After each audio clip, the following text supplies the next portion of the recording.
Sesudah itu, terjadilah hal yang berikut. Nabot, orang Yisrael, mempunyai kebun anggur di Yisrael, di samping istana Ahab, raja Samaria. Berkatalah Ahab kepada Nabot, "Berikanlah kepadaku kebun anggurmu itu, supaya kujadikan kebun sayur, sebab letaknya dekat rumahku. Aku akan memberikan kepadamu kebun anggur yang lebih baik daripada itu sebagai gantinya.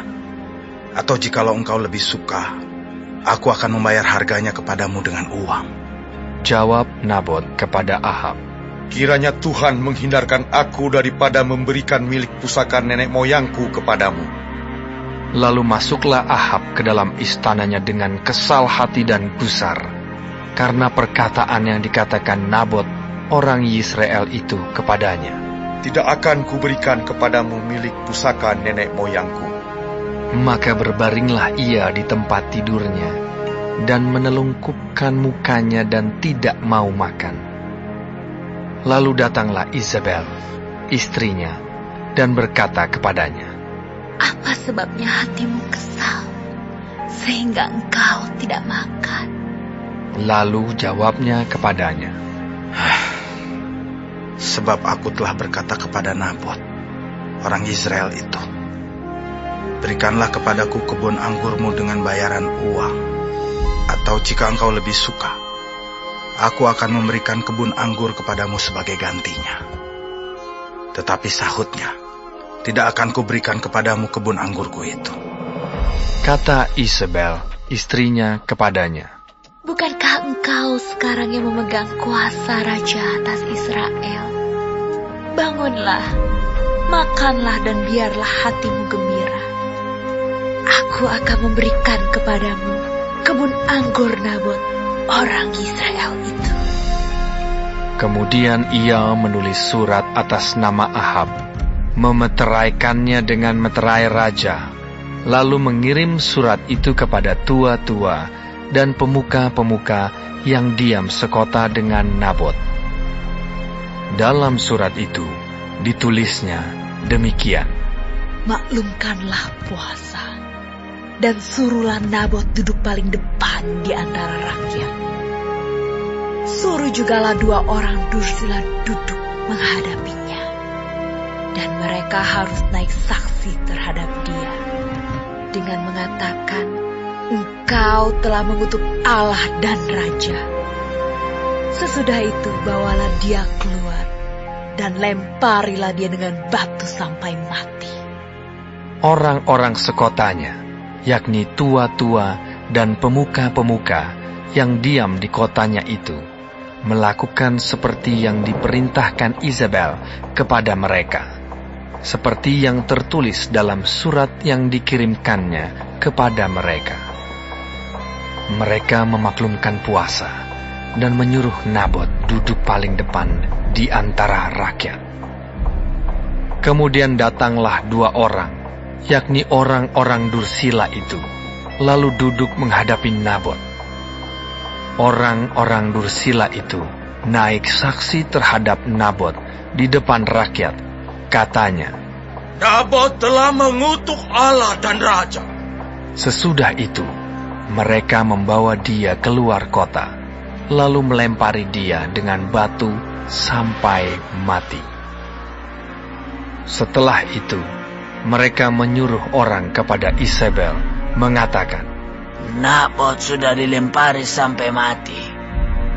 Segera sesudah Isabel mendengar bahwa Nabot sudah dilempari sampai mati, berkatalah Isabel kepada Ahab, Bangunlah, ambillah kebun anggur Nabot orang Israel itu menjadi milikmu. Karena Nabot yang menolak memberikannya kepadamu dengan bayaran uang sudah tidak hidup lagi. Ia sudah mati.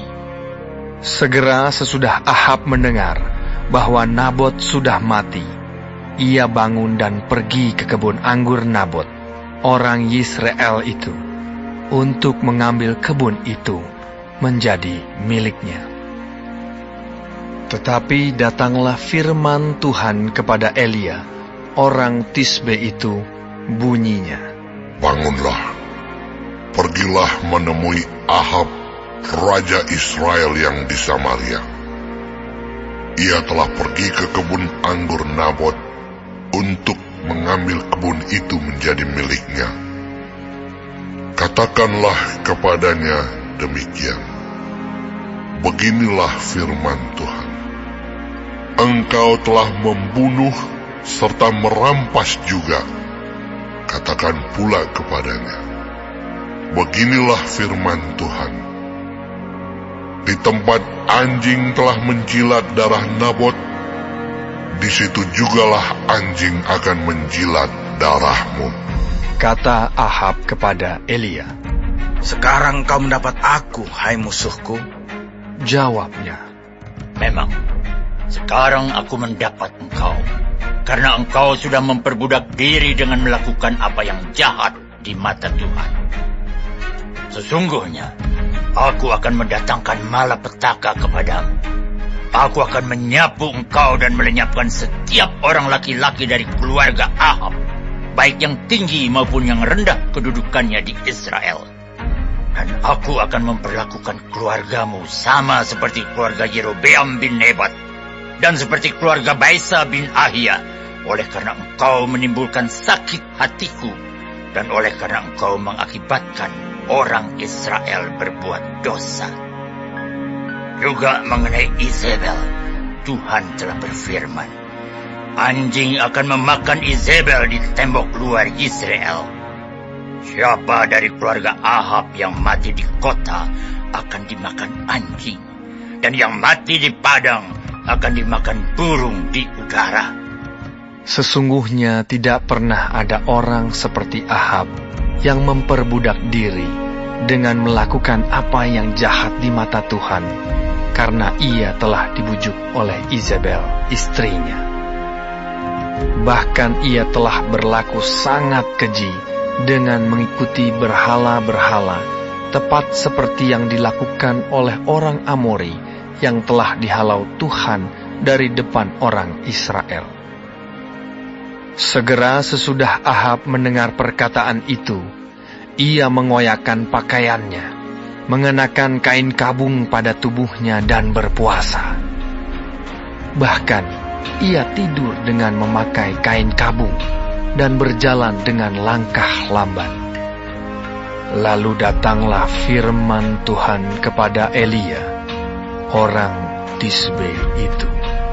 Sudahkah kau lihat bahwa Ahab merendahkan diri di hadapanku? Oleh karena ia telah merendahkan diri di hadapanku, maka aku tidak akan mendatangkan malapetaka dalam zamannya.